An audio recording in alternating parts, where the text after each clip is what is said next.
Hiya guys, today we're going to take a look at the latest locking wheel nut removal tool from Laser Tools. This kit uses the taper style removal sockets, and whilst it may look like one of our previous kits, it does have a significant difference. To start with, we select the correct size socket to be used. We then place one of the discs inside the socket before knocking the socket onto the wheel.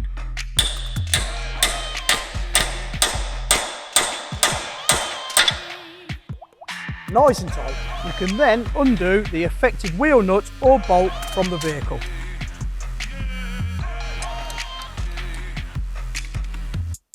Once we have the bolt removed, we then want to extract the bolt from the socket. This is where the difference in the kit comes into play.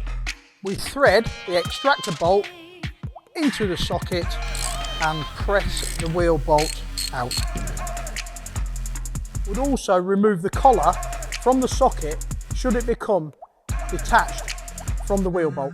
This part of the process has been designed so that the kit can be used effectively at the roadside as well as in the workshop. Another fantastic tool to add to your toolbox, the Laser Tools 8842.